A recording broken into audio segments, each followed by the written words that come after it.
Universidad Fermín Toro presenta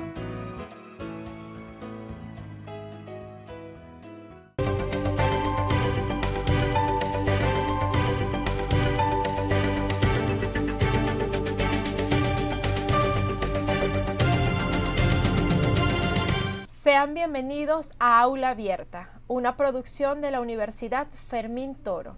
Quien les estará acompañando en el día de hoy, Emilín Piña.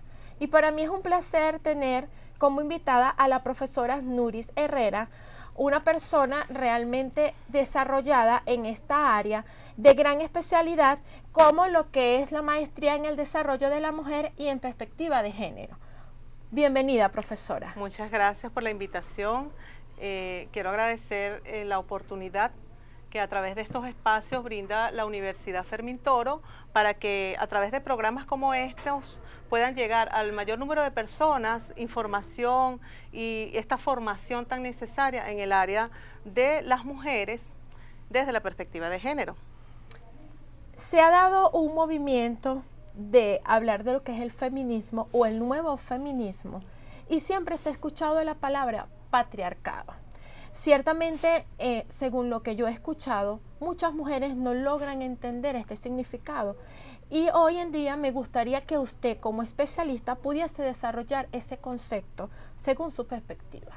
Ciertamente es un tema que con solo nombrarlo nos genera incógnita tanto a mujeres como a hombres y aunque lo vivimos diariamente, mujeres y hombres por igual, en cuanto a que lo experimentamos, el patriarcado no es otra cosa, y nada fácil por cierto, de identificar en algunos casos, que es un sistema de dominación donde el paradigma es el hombre, es centrado en el hombre y no sencillamente el hombre en comparación con la mujer en igualdad, no.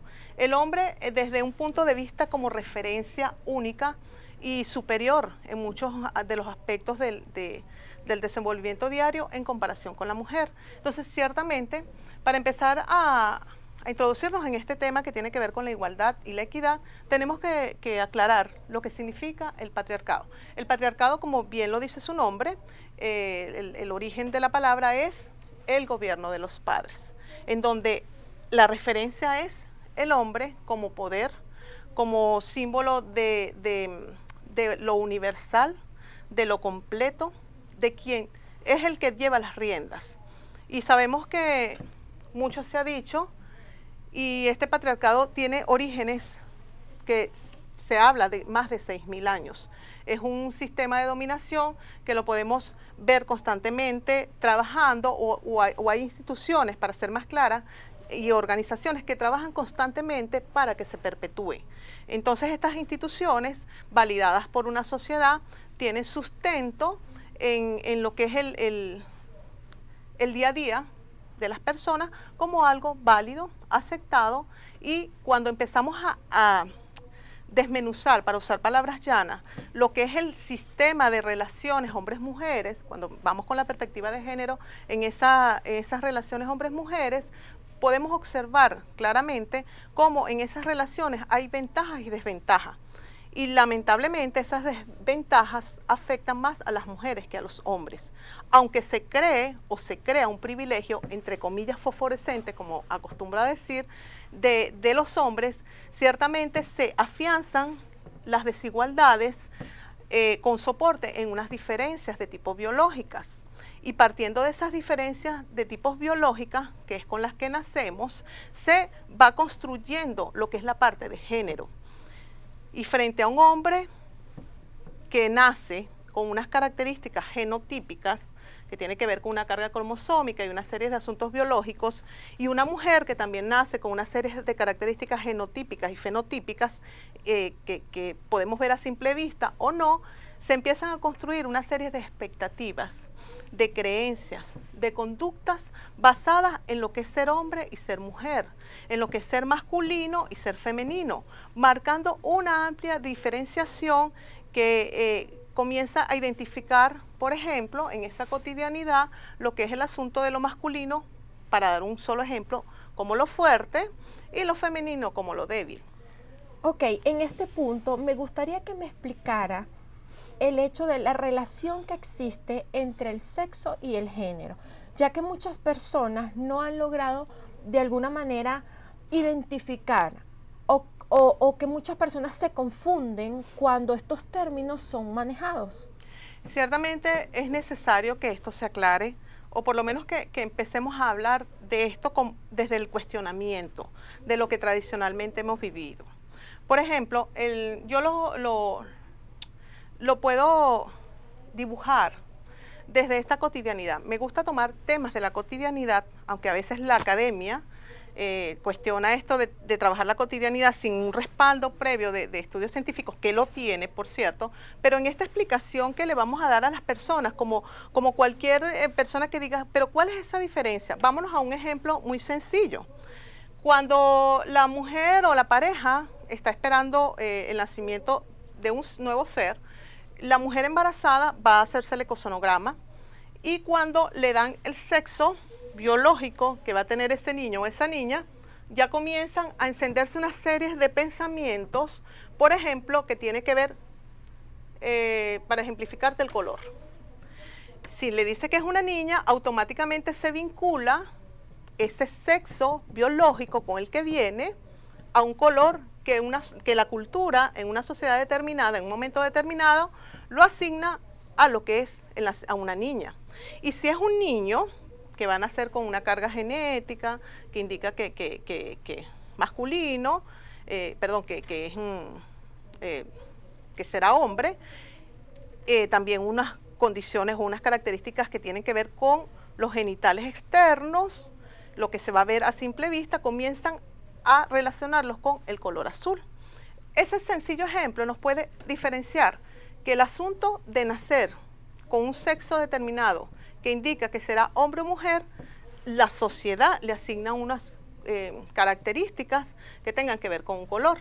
En múltiples de las actividades que me ha tocado, les doy el ejemplo sencillo de y les digo, ¿qué pasa si es en ese lugar? Y les hago todo un escenario y una dramatización sobre que en ese lugar donde nace el niño, que en algunos prenden un bombillito, si es un varón, de color azul, y si es una niña, de color rosado. ¿Qué pasa si esa señora por X causa no puede sacar ese niño vestido de color azul y lo saca vestido de color rosado? ¿Qué pudiera pasar? Bueno, eso lo veremos en la siguiente oportunidad, que será en unos breves momentos, para que continuemos con este tema, un tema súper interesante, y aseguro de que muchos espectadores están allí a ver cuál es la respuesta que vamos a tener en el siguiente curso.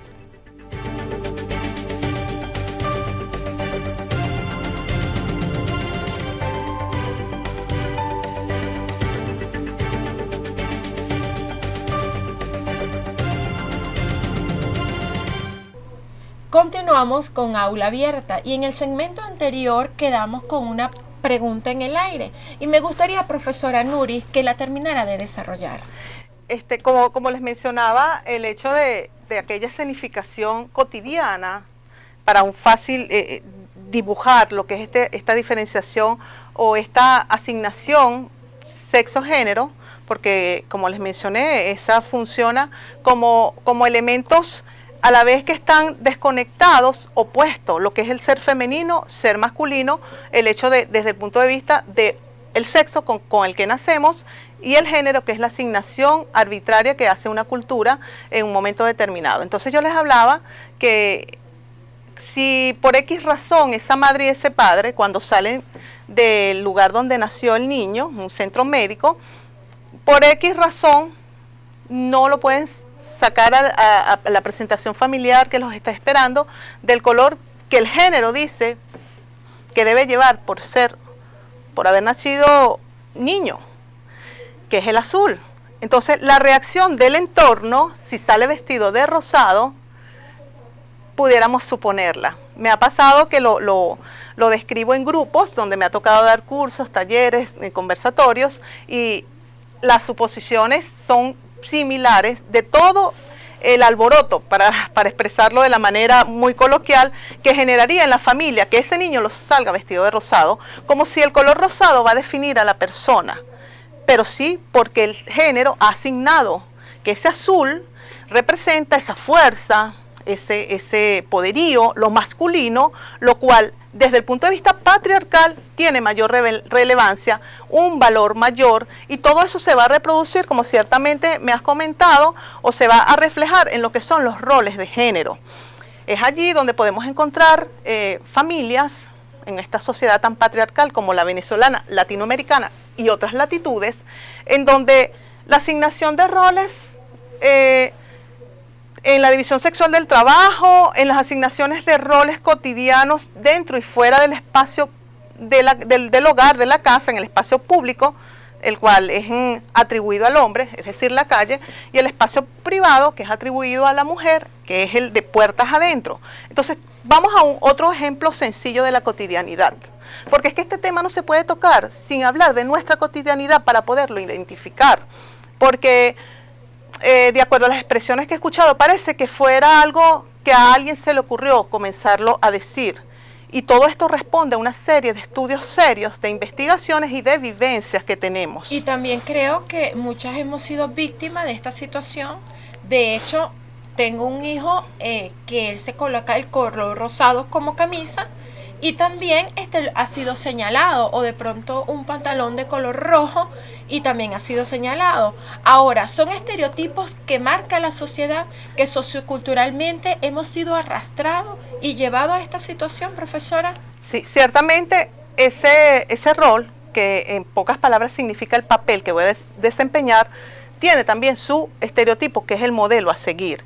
Y cuando me hablas del hijo, que es el hijo que puede usar un color rosado, hace unos años eso no era impensable, pero de cualquier manera la moda, como elemento también o tentáculo patriarcal, va marcando la pauta. Y aparentemente se están haciendo cambios que cuando comenzamos a revisar es porque se está adaptando a esas nuevas concepciones y de alguna manera sigue sosteniendo la estructura patriarcal. Vuelvo al ejemplo de los roles en la casa. Por aquí conversábamos antes de iniciar el programa, de manera un poco informal, pero es el día a día, de aquellas madres y aquellos padres que perpetúan, de acuerdo al sexo biológico, los roles de géneros en la casa. Y aunque eso ha cambiado un poco, no lo suficiente para que haya una distribución equitativa de esas tareas que se hacen en lo doméstico. Y es allí donde podemos, y habrá otros programas donde se profundice cada uno de estos temas, porque hablarle de todo esto al mismo tiempo puede generar un choque en cuanto a que se trata de romper una estructura. Pero volviendo al ejemplo del rol doméstico, el rol de género dentro del hogar, desde el punto de vista de la concepción genérica patriarcal, hay tareas que al hombre no le es permitido. Claro, que con estas nuevas familias, en donde ya deja de ser esa familia tradicional de la mamá, el papá y los hijos, esto ha ido cambiando. Hay madres que, y en el censo hecho en el 2011 demostró que estaban encargadas del hogar solas. Hay madres que se han visto en la necesidad, por ausencia del padre, de un padre en la casa o del hombre, el padre de esos hijos, se ha visto en la necesidad de salir a trabajar a la calle y también ha comenzado a distribuir los roles domésticos por igual en los niños y en las niñas en cuanto al crecimiento, por ejemplo, algo tan elemental como conversábamos antes del programa que lo mencioné, de lavar el plato donde comen. En donde en otro momento se concebía, en la época de mis abuelas, y todavía las hay, esas abuelitas que el espacio de la cocina no podían entrar los hombres porque sentían una amenaza a esa asignación masculina que le daba la sociedad o la cultura. O como bien has dado el ejemplo, que el hecho de usar un color, algo tan elemental, pudiera poner en cuestionamiento esa masculinidad del hombre. Cuestión que no ocurre con la feminidad de las mujeres. Nosotras no necesitamos estar demostrando constantemente esa feminidad como se le exige al hombre, aun cuando se nos pide en otros desempeños que tenga que ver con la belleza, con el cuidado, con el lucir a los demás o la sumisión como características de la feminidad. Entonces, los roles domésticos distribuidos de manera no equitativa, como está ocurriendo, nos está trayendo graves consecuencias, porque la mujer se ve en la necesidad de salir a la calle a cumplir una labor remunerada para extender el trabajo cuando llega a la casa. Y aun cuando la pareja pudiera, en el caso de haberla, estar trabajando en la calle también por un trabajo remunerado, al llegar a la casa no es el denominador común que se traslade o se extienda su jornada a un trabajo doméstico. Y vemos nuestras mujeres sufriendo de una sobrecargadas de trabajo y que le genera un desgaste en muchos sentidos. Profesora Nuri, es cierto que así como existe el machismo, también existe el embrismo. Al regreso me gustaría que desarrollara este tema.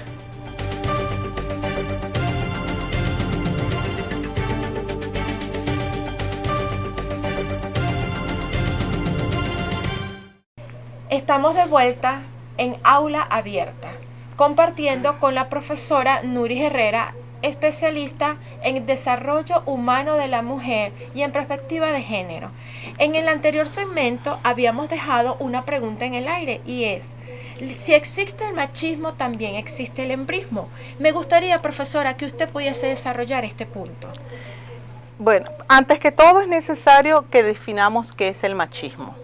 El machismo son todas esas conductas, creencias, incluso percepciones que tenemos de nosotras y de los hombres y mujeres en relaciones donde se concibe al hombre y lo masculino como superior y a la mujer y lo femenino como inferior y como algo opuesto, desconectado, donde eso masculino y ese femenino está lo masculino concebido como lo superior, como se los acabo de decir, y lo femenino como es inferior, cuando esto indica un desequilibrio, un desnivel, y la idea sería que haya ese equilibrio con igualdad, pero cuando hablamos de igualdad no estamos hablando de ciertas características desde el punto de vista biológico, sino en el acceso a los diferentes sectores por igual.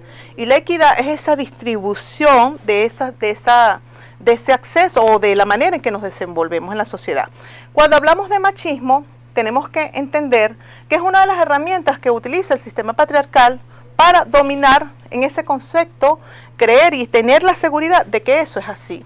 Tanto es que podemos escuchar en múltiples oportunidades decir que las mujeres somos las primeras machistas, cuando en realidad el machismo es un asunto de hombres y mujeres y que lo hemos venido sosteniendo con conductas, con modos de ser, de pensar, de sentir, que se ha perpetuado en esa desigualdad partiendo de las diferencias biológicas y de esas diferencias que se han establecido a raíz de la asignación genérica partiendo del sexo. Cuando me hablas del embrismo, tenemos que cuestionar el uso que se está dando de manera indiscriminada a querer equiparar el machismo y el llamado embrismo, que viene siendo una especie de, se ha convertido como una especie de moda para querer disminuir el impacto positivo de los movimientos de mujeres organizadas y de las organizaciones de mujeres que han estado o que hemos estado trabajando constantemente en diferentes sectores, en diferentes espacios, para que ese machismo que ha causado daños incalculables, aunque sí son calculables, en nuestra sociedad. Entonces se quiere equiparar el embrismo. Y hay cosas tan graves, por ejemplo, que hay gente y canciones, publicidades y escritos donde te equiparan el machismo con el feminismo. Nada que ver. Machismo, conductas, creencias, hasta todo lo que establece una superioridad masculina o del hombre y la inferioridad femenina en esas relaciones de poder. Y el hombre, carta blanca para ejercer ese dominio, ese poder, ese control, que luego se va a desencadenar probablemente en una violencia de género que tiene muchas aristas, pero que en este momento no va a ser un tema a desarrollar porque cada uno de estos temas amerita como un programa especial. Y sin embargo, siempre va a haber como la expectativa ante preguntas, cuestionamientos, porque no es un tema fácil.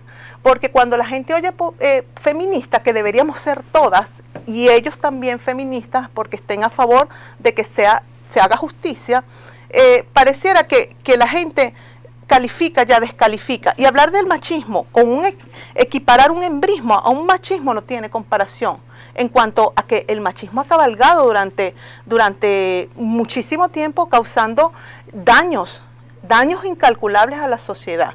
Y yo invito un poco en esa reflexión a ese nuevo orden social en donde seamos más humanas y más humanos, en donde podamos tener una sociedad pluricultural, una sociedad multiétnica, una sociedad más equitativa, una sociedad más igualitaria. Ese sería el llamado para un poco cerrar la idea, pero si no tenemos claro estos conceptos y lo que hemos estado conversando, vamos a seguir actuando de esa manera que aparentemente es naturalizada, mejor dicho, aceptada, bien sea por coerción o por consentimiento y vista como así tiene que ser. Profesora, y en muchos espacios donde yo me he declarado feminista, porque trabajo también en el activismo de la mujer, muchas veces somos etiquetadas. Sé que este es un tema a tratar en una siguiente emisión, pero es importante dejarlo allí en el aire porque creo que es un tema a tratar sumamente importante. Y otro tema a tratar sería la sororidad que debe de existir, que no es otra cosa que la unión de mujer con mujer para poder crear una mejor sociedad en la cual debemos de vivir. Y esa sororidad es un llamado a esa hermandad, pero ahí tendríamos que tener otro programa para explicar un poco y entender el por qué esa sororidad o esa actuación sororal de las mujeres como hermanas, el mismo sistema trabaja para que no exista, a través de los esquemas, a través de lo que son los estereotipos, de una serie de elementos que el patriarcado se vale, como los medios de comunicación, como las instituciones, empezando por la escuela, por lo que es la política, las leyes, el poder económico y una serie de elementos que sostienen constantemente el trabajo patriarcal. El patriarcado está sentado, instalado, funcionando constantemente gracias a una serie de instituciones, organizaciones que han sido avaladas por la sociedad como algo aceptable. Ya, profesora, para ir cerrando, ¿qué mensaje le dejaría usted a la sociedad? Y sobre todo, nuestra temática de hoy que llega a una sociedad que está allí presta a ver y a saber qué va a traer Aula Abierta. Queremos dejar un mensaje de reflexión. ¿Qué le diría usted a aquellas personas que nos están viendo en este momento? ¿Qué es necesario para que podamos abordar estos temas? Conocerlos, entenderlos y comprenderlos. Es necesario abrir la mente, abrir el corazón y entender que es necesario que toda esta estructura que ha estado afianzando las desigualdades partiendo de las diferencias biológicas sean poco a poco desmontadas. Y para que podamos vivir de verdad en una justicia de género y en función de la equidad. Bueno, profesora, muchísimas gracias por estar Gracias con por la nosotros. invitación. Gracias a ustedes por estar presente, allí siempre atento a Aula Abierta. Esta ha sido una producción de la Universidad Fermín Toro. Le hacemos la invitación para que la próxima semana esté acá en esta hora, unidos con nosotros, trayendo estos temas de gran humanidad. Nos pueden conseguir en nuestras redes sociales para cualquier intervención, para cualquier aporte, para cualquier otro tema que usted necesite que tratemos. Para eso estaremos acá, para servirle. Ha sido un placer.